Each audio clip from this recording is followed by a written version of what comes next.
안녕하세요. 한국무역협회 장현숙 팀장입니다. 오늘 제가 발표를 하게 될 내용은 ESG 등장 배경과 경영환경 변화에 대해서 말씀드리겠습니다. 먼저 왼쪽 편에 보이는 이 사진은요. 7조 달러를 운영하고 있는 세계 최대 자산 운용사인 블랙록의 CEO인 레리 핑크의 사진입니다. 이 레리 핑크가 올해 그 기업들을 대상으로 CEO 서한을 보냈습니다. 이 내용이 굉장히 화제가 되었는데요. 그 이유는 레리롱의 사안에 기후변화에 대한 언급이 있었기 때문입니다. 그러니까 앞으로 기업들이 기후온난화 시나리오에 어떤 내용을 대응을 할 것인지, 기후 관련 경영 전략을 어떤 식으로 추구할 것인지에 대한 공개를 본격적으로 하겠다. 그리고 기후변화가 기업 장기 전망의 결정적인 요인이 됐으니 앞으로 석탄 산업과 같은 화석 산업에 관련되어 있는 투자는 이제는 거둬들이겠다라는 내용을 공식화했기 때문입니다. 그리고 오래전에 이미 많은 언론 매체들을 통해서 이러한 내용들의 변화들은 감지되고 있었습니다. 먼저 작년에는요, 그 글로벌 리스크 리포트 2020이라고 해서 다보스 포럼에서 개최된 보고서인데요. 이 보고서에서는 향후 10년 동안 글로벌 리스크에서 환경과 관련된 이슈가 5가지가 관련이 되어 있다라고 지적을 했습니다. 그래서 전 세계 GDP의 약 절반 가까이 되는 44조 달러의 어치의 경제적 가치 창출 활동이 자연 활동과 연관되어 있기 때문에 이런 것들이 기후변화와 관련해가지고 리스크로 작용할 수 있다. 특히 건설, 농업과 더불어서 식음료 산업이 취약할 것이다 라는 전망을 내놓았습니다. 더불어서 파이낸셜 타임즈나 환경 비즈니스 그리고 비즈니스 위크 등에서 관련 내용들이 언급을 하면서 기후변화에 대한 위기 대응들을 지적을 하고 있습니다. 기업들은 점점 더 많은 전방위적 압박을 받고 있는데요. 기후변화에 대한 리스크뿐만 아니라 인재 유치, 즉 탄소 집약적 산업에서 인재 확보 및 유지가 어렵다라는 등 기후 대응 조치에 대한 직원들의 기대치가 증가하고 있는 이런 부분, 그리고 조금 전 말씀드렸던 블랙록의 사례처럼 기업이 기후 로드맵을 적극 수행하도록 압박들을 강하고 있습니다. 또한 탄소 집약적인 산업엔 투자가 중지되는 사태에 이르게 되었습니다. 또한 정책의 불확실성이 존재하지만 규제가 점점 더 엄격해지고 있는 상황이고요. 탄소 중립, 즉 넷제로에 이미 73개국이 서약을 하는 등 규제도 강화되고 있습니다. 더불어서 시민단체들 요구들도 강해지고 있는데요. 온실가스 다배출 업종을 주로 시민단체들이 공략을 하고 있고, 그리고 기후위기에 대한 사회 관심도 유도를 하고 있습니다. 또 하나 가장 중요하다 할 수 있는 이해관계자인 고객입니다. 친환경 제품으로의 전환 수요가 시작되고 있고, B2B 등 대다수 업종에서 아직은 주목할 만한 수준은 아니지만 그 벤더 단계에서의 요구들이 증가를 하고 있습니다. 이런 내용들을 바탕으로 오늘 저는 먼저 ESG가 등장하게 된 배경에 대해서 설명을 드리고, 그리고 과연 ESG가 무엇인지에 대해서 한번 말씀을 드리고요. 세 번째로는 ESG 도입 국내외 기업 사례들을 간략히 설명드리겠습니다. 마지막으로 우리 기업들이 어떻게 대응해야 될 것인지를 말씀드리면서 마치도록 하겠습니다. 기후변화로 인해서 매년 1.2조 달러의 피해가 발생한다고 합니다. 이거는 2060년에는 글로벌 GDP의 2%의 감소를 주게 되는 리스크인데요. 이 보고서는 OECD에서 2015년도에 기후변화가 GDP에 어떠한 영향을 미칠 수 있는 것인가를 발표한 보고서입니다. 여기에 보시면 맨 위에 있는 게 이제 OECD에 포함되어 있는 유럽 국가고요. 맨 아래쪽에 가장 많은 영향을 받고 있는 것이 아프리카 국가랑 그리고 서남아시아에 있는 각종 섬 국가들입니다. 그래서 그 피해가 굉장히 크다라는 것을 그래프로 확인할 수 있는 사안입니다. 또 한 가지는 이것이 최근에 발표되고 화제가 됐다고 해서 최근에 등장한 게 아니고요. 거슬러 올라가면 1972년도에 국제사회에서는 이미 UN 인간환경회의에서 환경 문제에 따른 성장의 한계를 인식하기부터 시작했다라고 거슬러 올라갈 수 있는데요. 구체적으로 1987년도에 WCSD에서 Our Common Future라는 경제성장과 환경연계 지속가능 발전 개념을 그때 정의를 했습니다. 트리플 바틀 라인이라고 해서 경제, 환경, 사회 이 세 가지 버튼에서 공동으로 미래를 바라봐야 된다라는 것을 정의를 했습니다. 더 나아가서 1992년도에 구체적으로 ESSD라는 이념선언을 했습니다. 리우 세계환경정상회의로 많이들 알고 계시는데요. 실천계획 의제 21이라는 것을 채택을 하면서 그때 당시에 굉장히 화제가 되었던 개념입니다. 이 개념을 조금 더 발전시킨 것이 WSSD 회의 2002년도에 GRI 지침을 확정을 했습니다. 그러니까 리우 회의가 일어나고 10년 뒤에 지속가능 보고서를 이 지침에 의해서 발간하기 시작을 하면서 확산이 되기 시작을 했고요. 구체적으로 기후변화는 2005년도에 온실가스 감축을 의무를 현실화한 교토의정서가 발효되기 시작을 했습니다. 그래서 지금 현재의 등장한 ESG의 개념이 사실은 최근에 났다기보다는 국제사회에서는 이미 오래전부터 논의가 되고 있었다라고 보시면 되겠습니다. 기업에 대한 이런 사회 기대치 증대가 다양한 이해관계자들이 늘어남에 따라서 이제는 경영 패러다임의 변화까지 초래하고 있는데요. 이 슬라이드에서는 그 기업들에 연관되어 있는 다양한 이해관계자들의 영향을 제가 도식화해보았습니다. 보시면 먼저 규제당국이 공정이나 제품환경 규제, 제품의 안정성에 대해서 규제를 하기 시작을 했고, 그리고 공급업체의 상생관계에 있어서도 이제는 환경경영이라든가 사회적 책임 등을 고려해야 됩니다. 그리고 투자자, 금융기관들도 재무성과뿐만 아니라 이런 경영과 관련해서 너희들이 어떤 활동을 하고 있는지를 요구하기 시작을 했고요. 그리고 말씀드린 지역사회 NGO에서도 투명성이나 사회공헌, 그리고 환경개선으로 기업들이 어떤 활동을 하고 있는지 모니터링을 하기 시작을 했습니다. 나아가서 일반 고객이나 국민들까지도 양질의 제품과 서비스를 공급을 하기를 원하고 있는 상황입니다. ESG라는 개념이 최근에 나온 새로운 개념이라는 게 아니고 이전부터 나왔다고 말씀을 드렸는데요. 다양한 용어들로, 유사 용어들로 이전부터 사용이 되어 왔습니다. 예를 들면 책임 경영, 윤리 경영, 투명 경영, 혁신 경영, 지속 가능 경영, 사회 책임 경영, 환경 경영, 가치 창조 경영 등 유사 용어를 가지고 다양한 형태로 기업들에 적용이 되었다고 보시면 됩니다. 그래서 이해관계자를 고려하고 경영 환경 사회를 통합하는 트리플 바틀라인 개념, 그다음에 기업 위험 관리, 기업 명성 관리 등의 형태로 적용이 되고 있다라고 보시면 되겠습니다. 이런 개념을 바탕으로 해서 ESG가 뭔지 정리를 해보면요. 환경, 사회, 지배구조, 즉 Environmental, Social, Governance 이 세 가지가 조화를 이루어서 모두가 경영에 전반적으로 어우러져야 된다라고 말씀드릴 수 있고요. 보시면은 환경은 탄소 배출, 기후변화, 환경오염 등의 연관성을 생각할 수 있고 사회적 부분은 고용평등이라든가 지역사회에 얼마나 기여하는지 그리고 제품 안전성을 확보하고 있는지 지배구조는 경영에 있어서 투명 경영을 하는지 윤리적으로 합당한지 부정부패는 없는지 이런 내용들을 포함한다고 할 수 있는데요. 좀 더 자세히 말씀을 드리면 기후변화 및 탄소 배출에 대해서 어떤 노력을 하고 그리고 생물 다양성을 보호하는지 그리고 에너지 및 물 사용 효율성을 높이고 있는지 폐기물 발생 관리는 유념되고 있는지 등등등 환경과 관련된 모든 활동이 이에 해당한다고 할 수 있고 S는 사회와 관련된 모든 내용들입니다.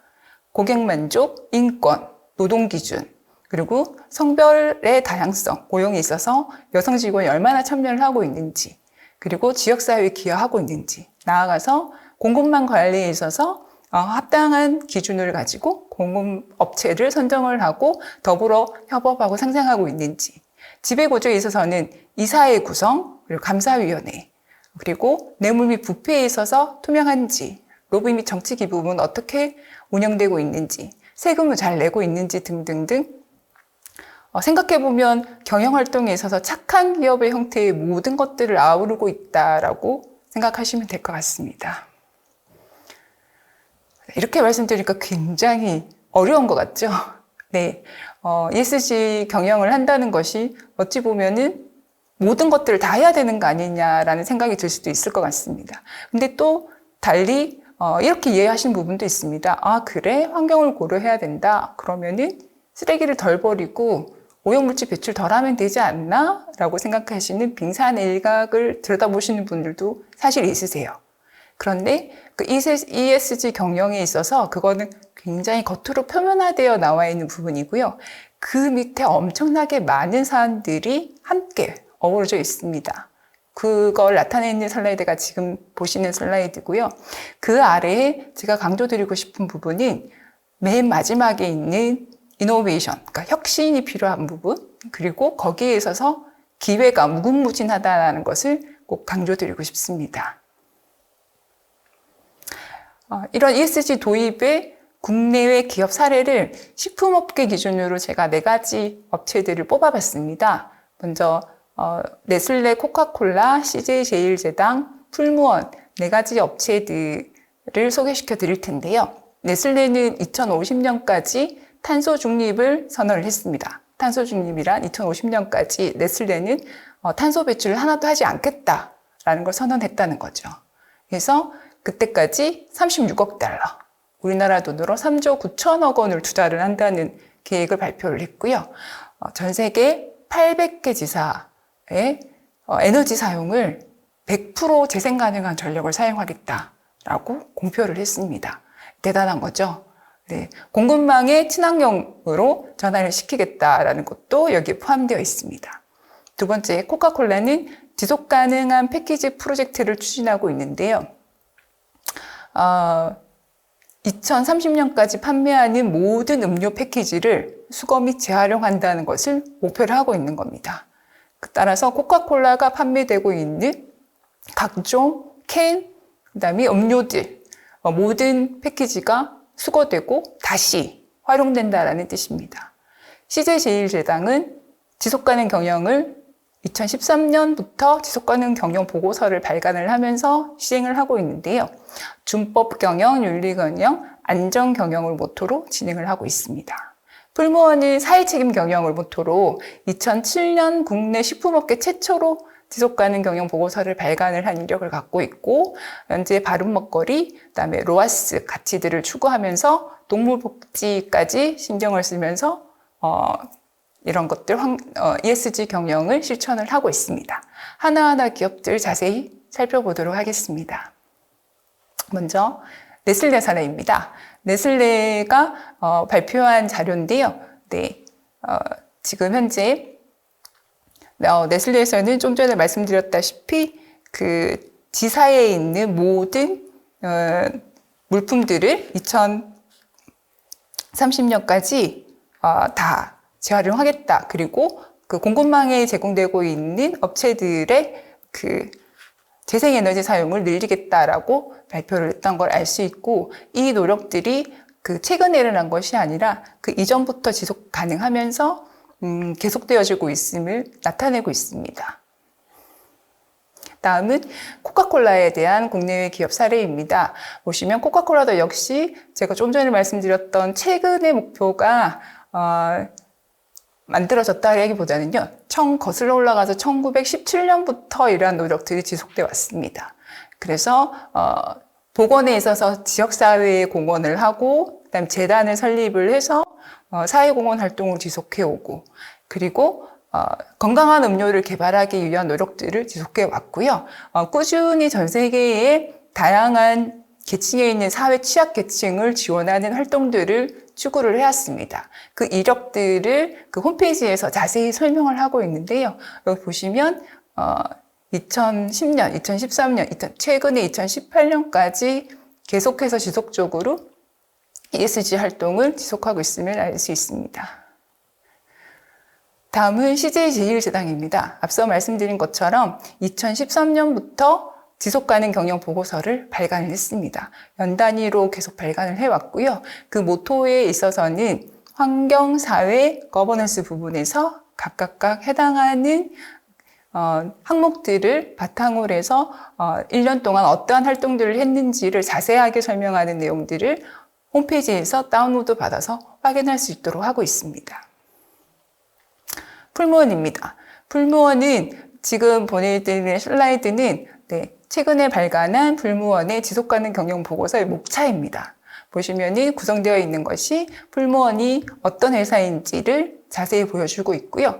그리고 사회책임 경영의 원칙과 기준, 아까 소개드렸던 바른 먹거리, 로아스를 모토로 해서 동물복지 실현 활동이라든가 그리고 인간 존중 경영에 있어서 어떻게 하고 있는지, 그리고 사회공헌 활동으로 무엇을 하고 있는지 그 항목들을 목차에서 확인할 수 있고요. 그리고 2019년도에 중요하게 생각하는 토픽을 따로 뽑아가지고 홍보를 하고 있습니다.